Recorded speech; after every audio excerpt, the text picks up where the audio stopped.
the better players, right, turn roughly 90 degrees with their shoulders during the backswing. Correct. Yeah. And then you were kind of like, amateurs don't. Yeah. I think that's a good starting point. Period. So as a reference, we would see that the professional golfer would tend to get their shoulders rotating approximately 90 or more degrees at the top of the swing.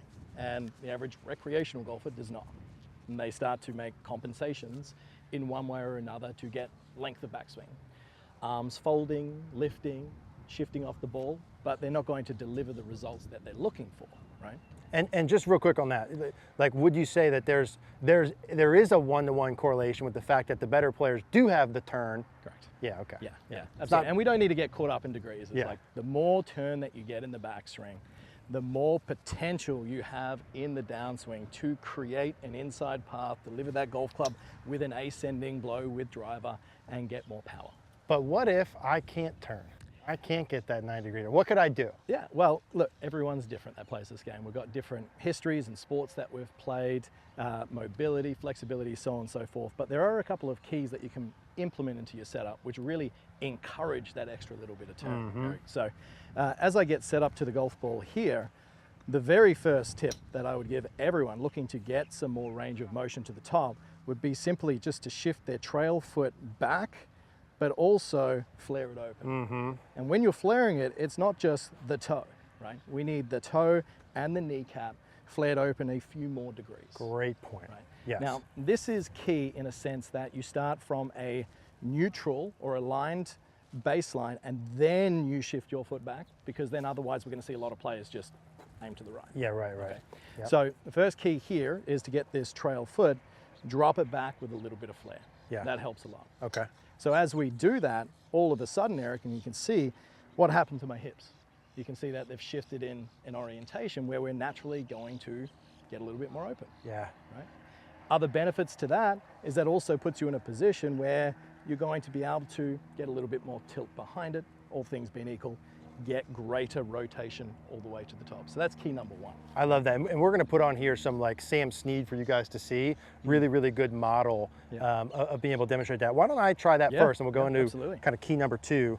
So if I have my stance square relative to, let's say, a target line, and then I'm pulling the trail foot back. Correct. I would put this toe in line with the mid of your front foot, and then just flare it a couple more degrees than what you would do normally. So kind of like here. Yeah. Okay, that's a good reference point. And then the toes and the kneecap, you said, both out. Yeah, because we do see a lot of players, if you go back to your neutral setup for me, they'll keep this knee pointed in, then they'll turn that, and then before you know it, we could snap our leg in. That kind of defeats the purpose. Yeah, exactly. So the toe, that's a really good reference point. The toes are kind of more middle part of my foot. Yeah. In terms of how far back, and then the toes and the knee. Okay, we're out. Right. Now, and I want to add this to this because this is important too. I'm just going to grab this stick off camera here for a second.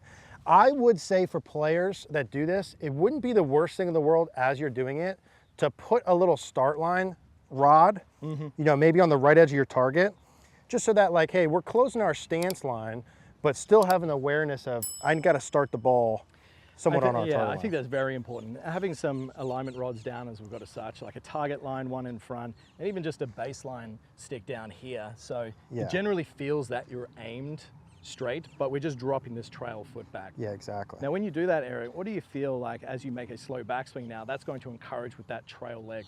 I feel like it's going to definitely make it easier for me to turn. It feels like it's easier to get my hands up and back, like more depth on the way back.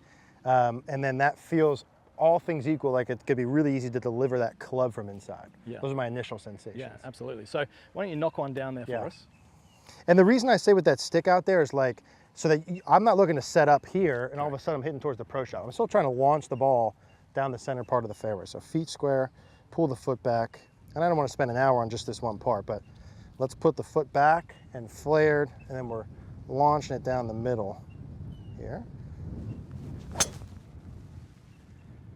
That was probably a draw, a little left with the draw, but like solid, powerful golf shot. I'd take that. Yeah, I feel like you had so much more room at the top there when I was looking at the way that you were moving. Ton of room.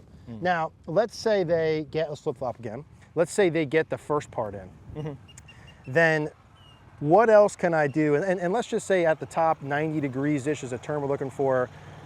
I could maybe cheat, 20 degrees of that Yep. with just the foot. Yeah. Right? So now that makes it like, okay, I have less to do going back. Yep. How about the legs and the feet, straightening that right leg a little bit or extending that trail side up on the way back? Can we do anything there to help us? Yeah, absolutely. So the benefit of doing this checkpoint number one, of like moving it back a little bit, that is going to orientate your foot in such a position with the flare that as you make your backswing, it's going to get this naturally wanting to lengthen. And players will feel that the first couple of times that they hit shots, just with that trail foot shifted back and slightly flared. The flare helps a lot. Okay. It really does. So after we've got that set up, back and flared, that's going to help add, like you said, maybe about 20 more degrees of shoulder rotation. Yeah. But then as we're going into this latter stage of the backswing, just getting the sensation that we are getting a full lengthening of this trail leg all the way up to the trail shoulder, feeling like it is getting as high as we can. As high as we can, because we see a lot of players, they won't get that extra element and few degrees of rotation simply because after even if they've done this, then they're staying down and off. Yes, right? yes. So I really like the mental visual as players are making their backswing of getting the trail hip and the trail shoulder moving high and up and behind them. You can see in this feeling here. Love that, love that. Let me try that part number two. Foot's back and flared with the kneecap out. And then when I go back and some of the leg work, as that right side is sort of extending, Yeah, right, perfect. that hip. Yep. Some players get nervous about the trail leg extending, and I think most of them shouldn't, right? We should throw the Sam Snead up there. I'm not locking my leg out, Yeah. but it's certainly extending to get that backside, the trail hip and the shoulder Yeah. up and around. And are you okay with these players, let's say a senior golfer, even adding a little bit of the heel up off the ground? Yeah, totally. Just to help with some more. Totally. It's all relative to you're able to create a disassociation between the upper and the lower body.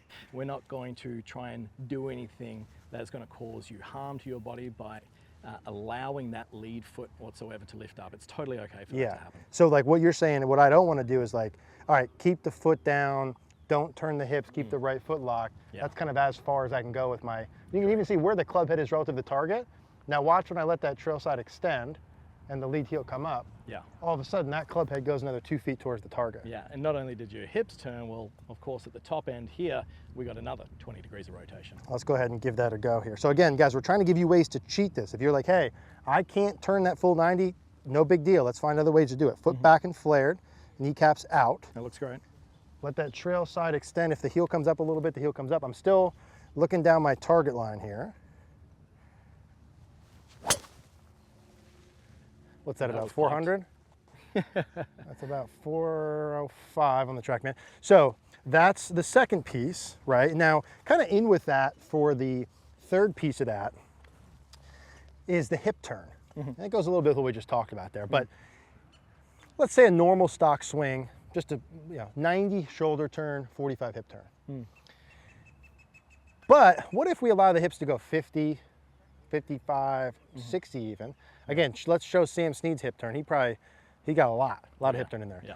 So the more we turn our hips back, the less need we have for that, mobility in that spine to have to turn. Yeah. It's just another thing we can cheat that turn a little bit. Yeah, I think we couple this with the fact that when you are making this backswing, right, whenever you feel tension or resistance, it's usually a sign that you're doing something wrong, right? So if I'm setting up here and let's say I have a couple of deep breaths as I feel my whole body soften, and I just feel the flow of getting my belt buckle and that sensation pointing back towards the camera here. Yes. Well, like that is a lot of upper body turn, and sure, with my age and where I'm at with my golf game, I can do that. But for a lot of players, that'll give them that extra little few degrees that they might be looking for. Exactly. We get so many players, they're obsessed about rotation and the follow through, whereas for most, if you can get sufficient turn in the backswing by putting together these tips, like the foot back and flared,